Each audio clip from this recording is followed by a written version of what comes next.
There are multiple skills you need to learn in order to master TFT. Therefore, I've included 40 tips in this video that will help you with everything in set 8. These tips are anything from simple tricks, to features you did not know about, as well as advanced advice. So there's something here for everyone, regardless of your rank. Sydra is a great champion to make your team unbeatable in the late game. With her spell, she sends one of the champions on your bench onto the board. This means you can keep reinforcing your frontline by throwing in more tanks and get more CC units like Sejuani or Janna onto the board. Make sure to only have units you want thrown onto the board on your bench whenever you play her. Star Guardians get more mana from all sources, meaning they get more mana from auto attacks, taking damage, items like Blue Buff and Spirit Sojourn, traits like Civilian, as well as augments like Axiom Arc and Cybernetic Uplink. For example, if you have 3 Star Guardian active, you get 14 mana per auto attack instead of the normal 10 mana. Leona is great for dealing with unkillable tanks. With her spell, she locks onto one target and then keeps dealing damage to them until the target dies, or until she dies. She plays the same role as Urgot from set 3.5, Lee Sin from set 4.0, and Tahm Kench from set 6 and 6.5. Hero Augments are a new thing added into TFT. They appear in 90% of your games, and they can appear on stage 2-1, 3-2, or 4-2.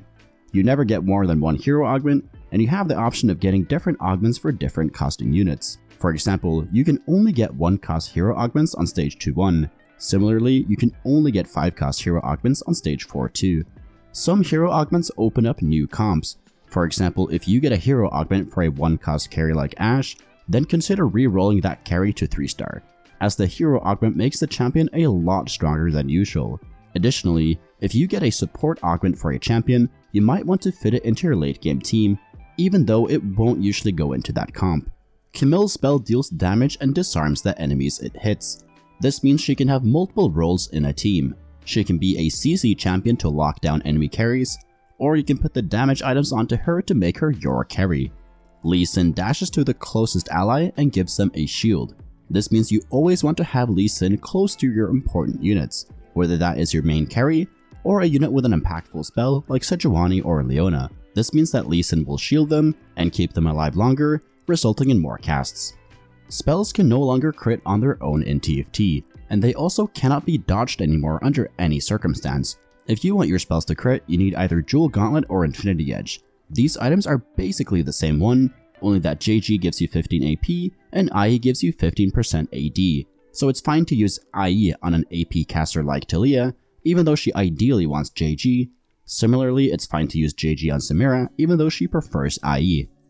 As someone who's played TFT for a long time, I know firsthand how crucial knowledge is in this game if you want to improve and climb the ranks. That's why I'm excited to introduce you to the MetaTFT app. It's a game-changing tool that will help you take your TFT skills to the next level. One of the most useful features of the MetaTFT app is the ability to see the best hero augments in real time. Head on over to the Augments tab, and here you can see all the best augments. You can sort by silver, gold, prismatic, and hero augments. Click on any of the augments to open up my favorite feature, which is the Augment Comparator tool. This allows you to easily search for and compare the 3 augments you're getting offered to see which will give you the best chance of winning. The MetaTFT app also offers a comprehensive comps and items section. Here you can see the most effective team compositions and item builds, as well as how they rank in the current meta. This can help you plan out your gameplay strategy, ensuring that you always have a competitive edge.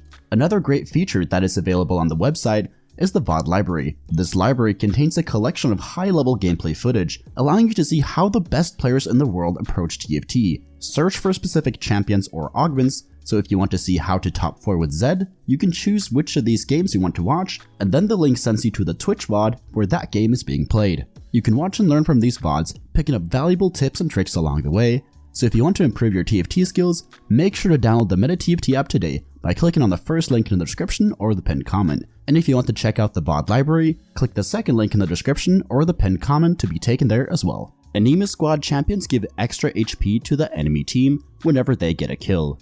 This means if you're planning on running that trait in the late game, then you want to start stacking up the trait as soon as you can to get even more HP on them in the late game. Gadeteen creates 1 or 2 items every turn. Here is the full list of all of them. As you can see, these are items from every category. So if you're running this trait, make sure to have different champions that can use the tank, utility, healing, and damage items that this trait provides. Lux reduces the attack damage of enemies that she hits with her spell. This makes her great at countering AD carries, as you will drastically reduce the enemy team's damage, so if you're against an AD comp, make sure to protect Lux so that she can cast multiple times against them. Vi shreds armor with her spell. This can make her work as a replacement for Last Whisper on your AD carry. Make sure to line up Vi with your AD carry like this, so that she shreds the armor of the unit your AD carry is attacking, but keep in mind that Vi only shreds armor with her spell, so if she is squishy and doesn't stay alive for long, then you might need Last Whisper after all, as she won't cast much more often than once. Sojin, Blue Buff, Static Shiv, and Protector's WoW got reworked with set 8. Sojin now gives 20 mana with every 3 auto attacks. This is a buff and a nerf, instead of giving 5 extra mana like it did in set 7. Since you get the mana after 3 auto attacks, it's less flexible and should only be used on champions with roughly 90 max mana or more. Blue Buff reduces your max mana by 10 and gives you 10 extra if you get a kill.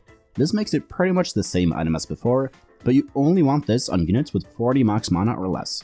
At 50 mana, you want Sojin or nothing, as you only need 3 autos to cast with that item. Static Shiv is basically the same item, but now the holder gets raw AP. The lightning still deals magic damage and shreds magic resist, but it's less than before. Protector's WoW works the same way, but now it only buffs the holder of the item instead of all champions within 3 hexes. Yuumi targets the farthest away within her attack range. You want to move her up a bit so that she can reach the enemy backline. Like in this example, she's able to hit the enemy carry, but if you move her to the backline, she is unable to reach it with her spell. Jax's spell gets better with every cast. If he is your carry, make sure that he can stay alive to get as many casts off as possible. Additionally, you want to put items on him that allows him to stay alive longer, such as BT, Titans, or QSS.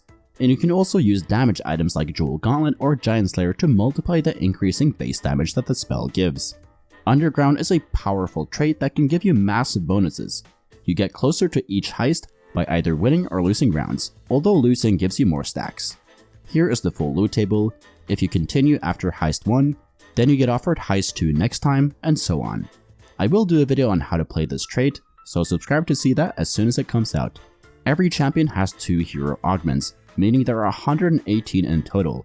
Each champion has 1 support augments that buffs the entire team, and 1 carry augment that only buffs the champion. For example, Ashe's carry augment is called Laser Focus, which gives her more attack speed. Her support augment is called Corpse Focus, which gives the entire team more attack speed instead. In a lot of games, you will not get the hero augment you want, and sometimes you might even be left with a bad one. Don't be afraid to completely ditch the augment if it makes your team weaker. There is a lot of nuance behind hero augments, so I've already made a dedicated guide on that I will link in the description. Kai'Sa's spell gives her more attack speed, and this affects stacks, meaning the more times you cast, the more attack speed she gets with every cast. This can snowball very fast, and it makes her not do too well with mana generating items like Sojin, Blue Buff, or Rageblade. Even though they seem good, you'd much rather have triple offensive items on her, as she already gets the mana faster just from casting her spell. Guardbreaker is a new item in TFT, and it's replacing Banshee's Claw. This item gives some bonus stats, but it's mainly a shielding counter item. If you hit an enemy who has a shield active, you deal 30% bonus damage for 3 seconds, which is a lot considering the item gives you raw stats on top of that. Initially, I thought this item was too niche to be commonly used, but there are a lot of tanks that gain shields, like Poppy, Annie, Vi, Lee Sin, Rel, Riven, Echo, and Set. Most comps will be running at least one of these tanks. And you also proc the extra damage effect from items like BT and Locket, so in short, don't sleep on this item. The Anvil is another new feature in set 8. When you open it, you get offered a variety of item components, full items, emblems, and sometimes even Orin items. On stage 4-7, you will get offered 3 different item components. On stage 5-7 and 6-7, you will get offered full items or Orin items.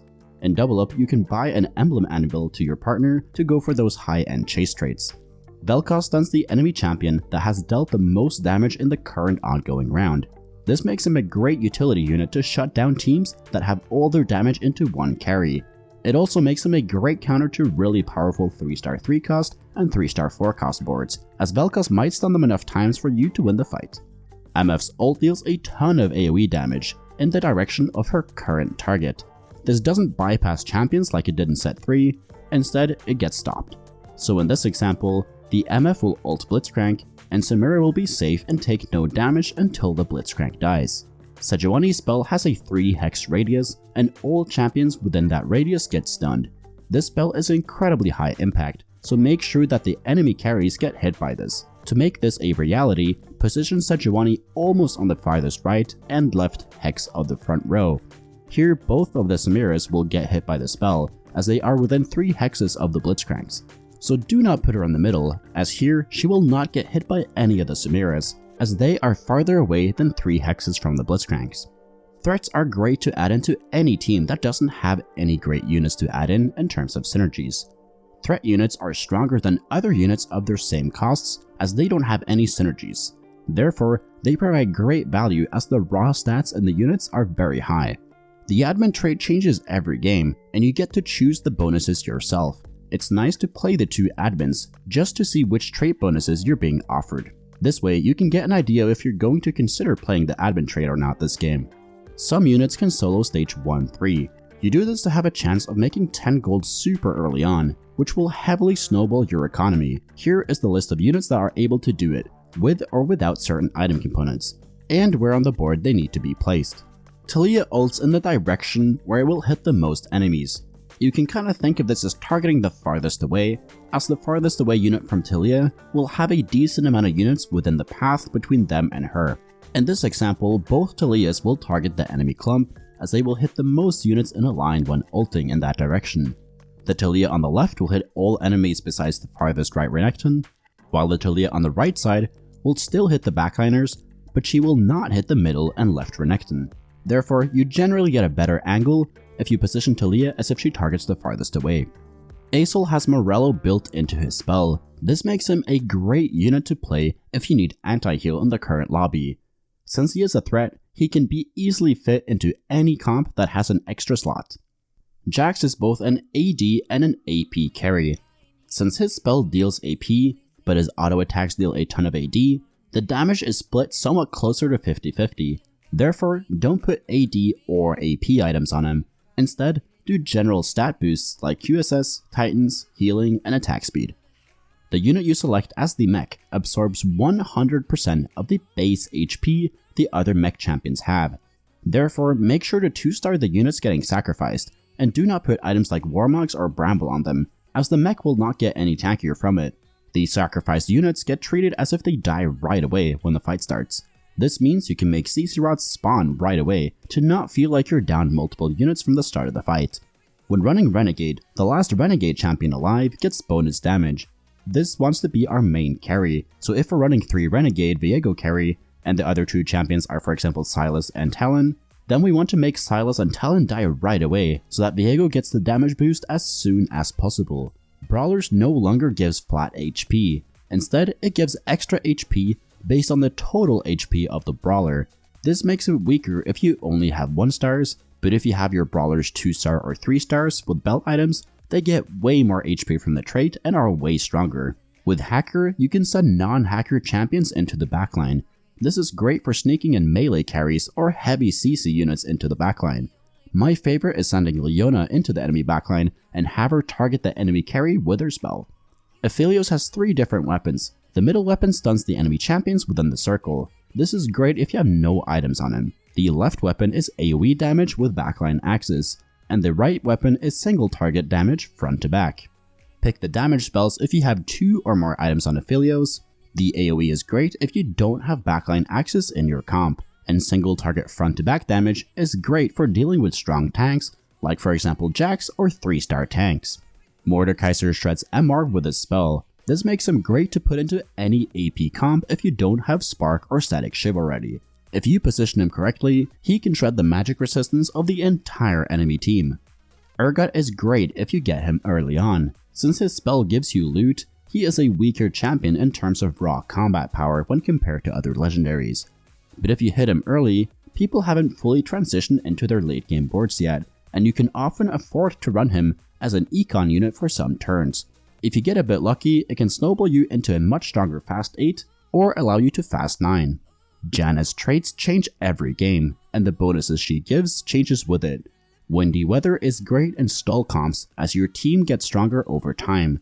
Sunny weather is great if you have a weak frontline, as this trait gives more of it. And rainy weather is great if you have a lot of impactful spells that need to go off quicker, like Sydra, Mordekaiser, Aphelios, and Sejuani. The final tip is to subscribe to the channel, as this channel is filled with similar guides like this with the single aim of helping you get better at TFT. And if you enjoyed the video, please give it a like as it helps me and the channel grow. So thank you so much for watching, and see you in the next video.